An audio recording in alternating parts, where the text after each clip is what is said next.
So here we go to all forms. We type in lead, and that should populate the form. There we go.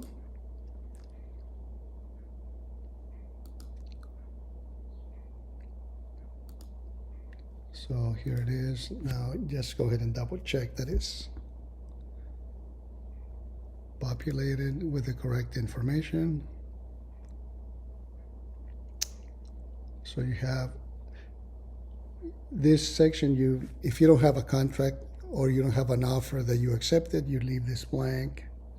So you have the address, you have the seller info. Now the lead base typically nowadays,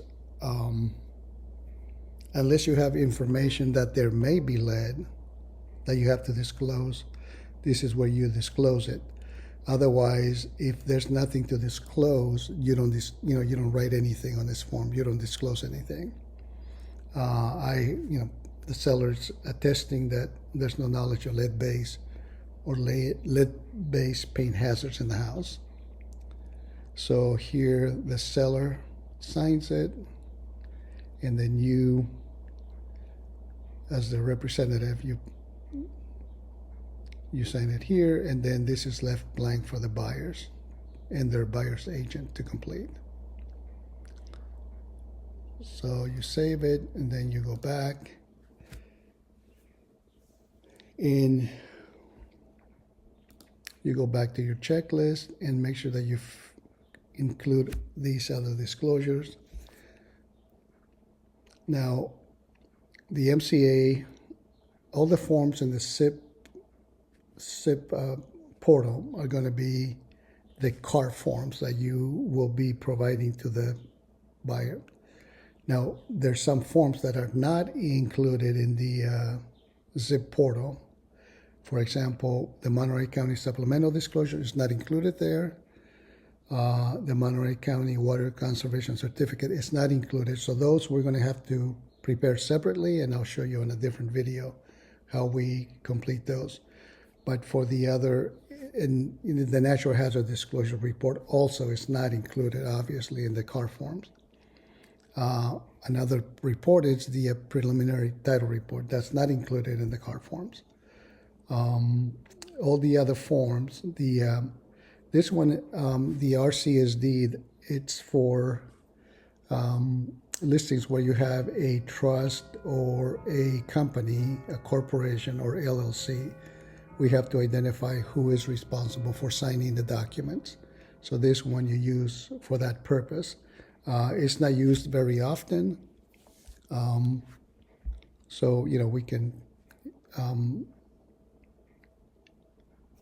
fill it out, in a separate video, and we can go through that.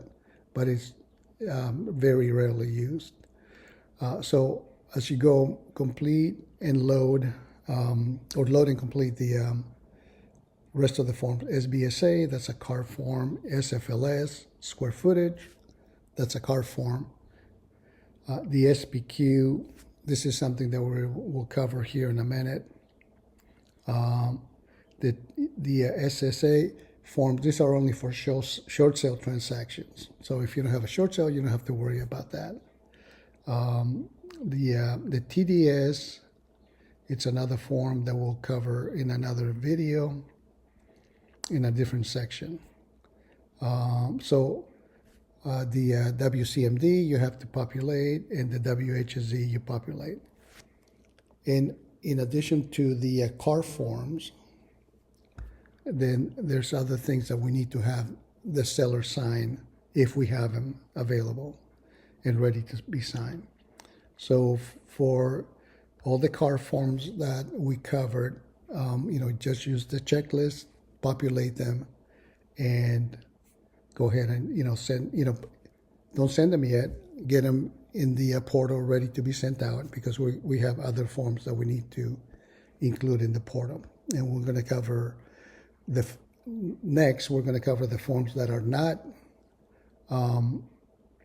in the CAR or in the SIP forms library, and also we're going to cover some of the forms that the seller has to sign manually They have to check the boxes. They have to explain certain things if there's any issues with the house, and they have to sign those manually.